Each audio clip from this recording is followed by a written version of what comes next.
We're good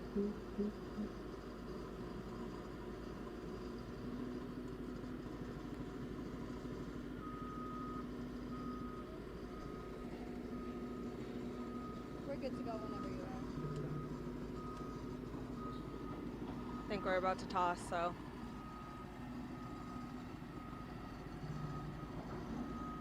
This is Executive Director Randy Heyman about to speak. Yes, good afternoon. I'm Randy Heyman, Executive Director of the Water and Sewerage Board of New Orleans, and I'm glad to report that the boil water alert has been lifted. Okay, the press releases are in the process of being prepared and will go out very shortly, but the boil water has been lifted. Now, I'm also glad to say that a lot of progress, as you can see, has been made here at the site. They have been able to locate the break, to isolate it. They're in the process of repairing that part, and it is our goal to have the street passable by Friday. That is our goal. Also want to inform you that I know some people have asked whether or not this is part of the 2025 transmission issue that we had, the project that we had in 2025. It is not. This is not part of the transmission project. And so this was not a new pipe. This pipe was actually about 88 years old, as I announced yesterday. Now we're making progress, but in the neighborhood, some may still experience some issues with pressure. So if by chance you are, please take the time to contact us, call us at 52 Water, and let us know specifically where you are and what the issue is. And if it's a pressure issue, we'll look to see what we can do about that. But again, I'm glad to report that the boil water advisory has been lifted. Can you talk about the cause of this water main break? We were hearing from some engineers that it was possibly the connection between old pipes and new pipes that caused it. Do you have any information that you can share? I don't think that's the case here because, as I said, this was not part of the 25 transmission project that would have connected a new pipe to the old pipe. I don't think that's what happened. We're still evaluating the situation to see what did happen. There's been a lot of reports about this intersection having a lot of water on it for the last couple of months and maybe even flooding. Does that have anything to do with this break here, or can you explain why that is? Well, I do know that there was water in the area mainly because of the freeze. When we had the freeze, a number of leaks started on Claiborne, okay? And so systematically we had to go through and pick which ones were able to make the repair and to address them with the manpower that we had. And so this one, we were actually about to repair it the day that it broke.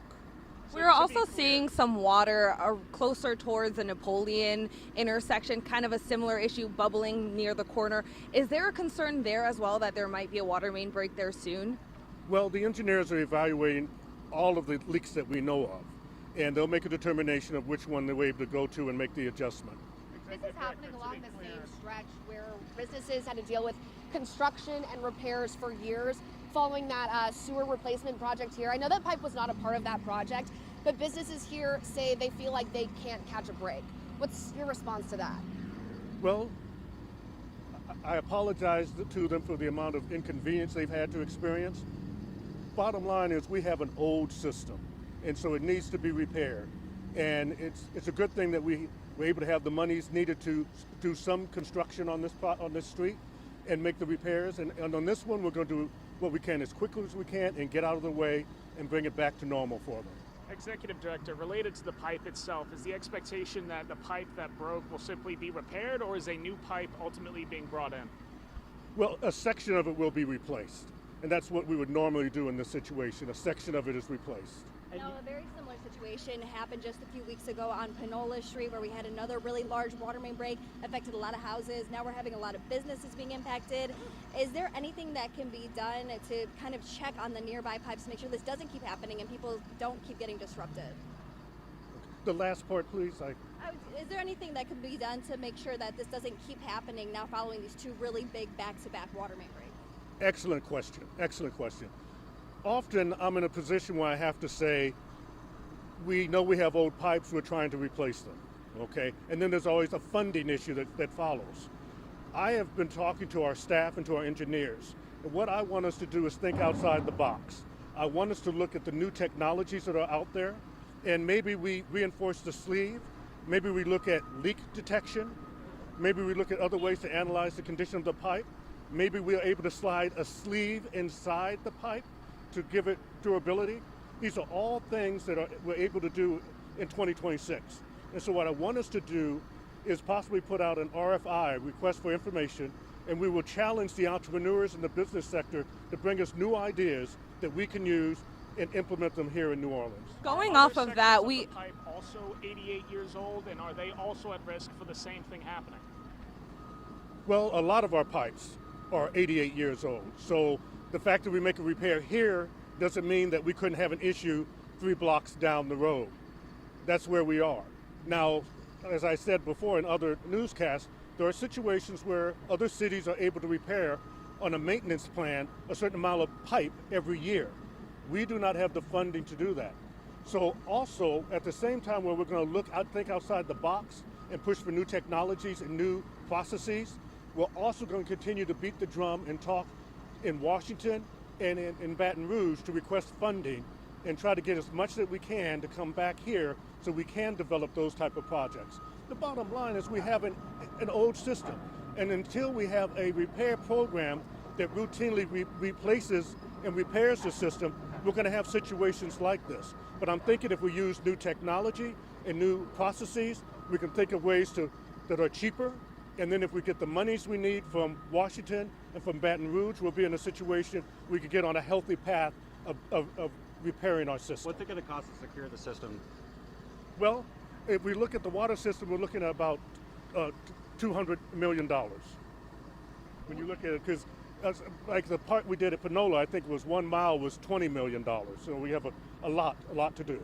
We've been hearing that these pipes are old for years at this point. I know you mentioned there's a funding issue. Is there a possibility to maybe see what the problem areas are and maybe a top priority of a few pipes that we can replace ahead of time so that we're not going in and having a water main break and waiting until something of this magnitude happens? And we're doing that. As you know, we had the JIR projects, and there are other areas where we find that there's an issue where we go in and make the repairs. The bottom line is that when it comes to sewers, they're out of sight, out of mind. When it comes to water utilities, we're not thought of often until there is a problem.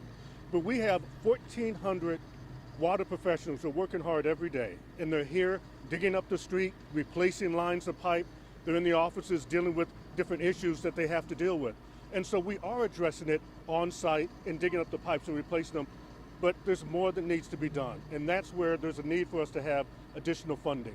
There's been 12 boil water advisories in New Orleans, 7 of those being in New Orleans East specifically since January of 2025. Do you think that's acceptable? I don't think any water main break is acceptable. And we're going to look and see where we can go in. If we see that there's a system of problems or maybe they're connected, we can go in and try to repair them as quickly as we can.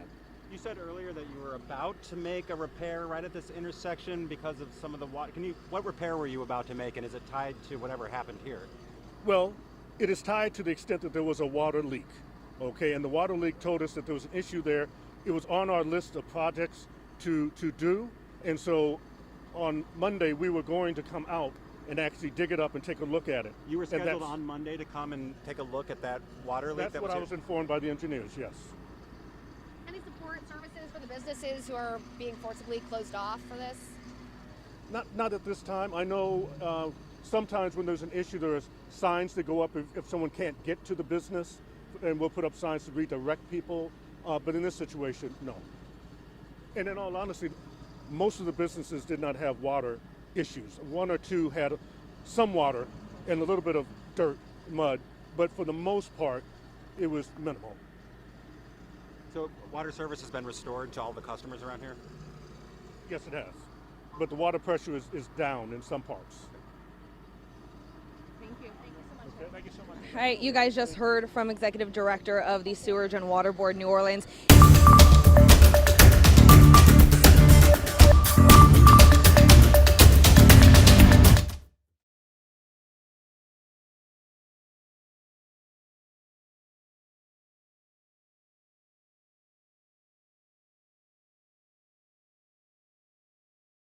Guys updated on that, but boil water advisory has been lifted. We'll have more for you later this evening.